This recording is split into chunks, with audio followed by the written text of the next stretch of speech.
Bem-vindos ao Ateliê Sora Criações, eu sou Sora Diniz e hoje a gente vai estar conversando sobre bobinas, esse carretelzinho aqui de linha que a gente coloca na parte de baixo da nossa máquina. Então, existe alguns tipos de bobina, vou estar mostrando aqui para vocês, né? E aí você vê qual é a bobina adequada para sua máquina. É importante você conhecer a sua máquina para você saber que bobina ela usa antes de comprar as bobinas, porque existem bobinas baixas, como essa daqui, as bobinas altas, como essa daqui. Então, quando você compra uma bobina diferente da sua máquina, a sua máquina não vai costurar direito. É importante você estar verificando qual é a bobina certa para sua máquina para você estar comprando. Então, aqui eu tenho duas altas, que é a bobina da minha máquina, e uma outra bobina baixa, que é uma bobina de outra máquina. Então, essa daqui eu já sei que a minha máquina não vai costurar com ela, certo? E aí eu tenho esses dois tipos aqui de bobina. A bobina alta, né, que tem de plástico e de metal. Essa daqui, né, é uma bobina legal, mas ela é mais frágil do que essa daqui de metal. Eu prefiro estar comprando as minhas bobinas de metal. Eu guardo as minhas bobinas nesse potinho, certo? E aí é importante você estar organizando as suas bobinas para ficar de fácil acesso para você.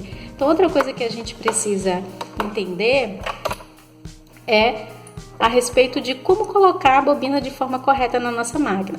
Existem laçadeiras que são assim como essa, na parte aqui, laçadeiras verticais, que ficam dessa forma aqui na máquina, e existem as laçadeiras que ficam aqui, né, que são aquelas laçadeiras horizontais. Tem algumas transparentes e tem outras que não são.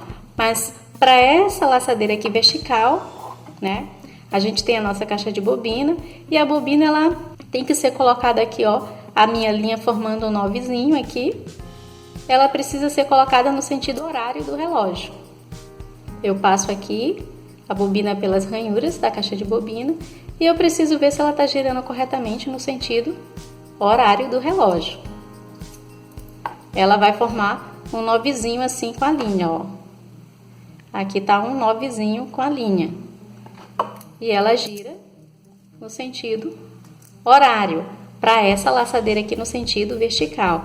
Para aquelas laçadeiras que ficam aqui no sentido horizontal, aquelas transparentezinhas, que a caixa de bobina ela não é removível como essa, ela é grudadinha aqui, então você precisa colocar a sua linha de forma contrária.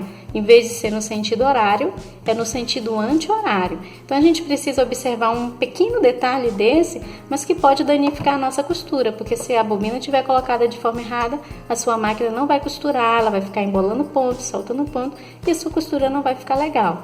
É importante a gente observar esses pequenos detalhes para a gente fazer uma costura com capricho e bem feita. Então essa foi a nossa dica de hoje. Espero ter ajudado vocês. Até uma próxima dica e Deus abençoe.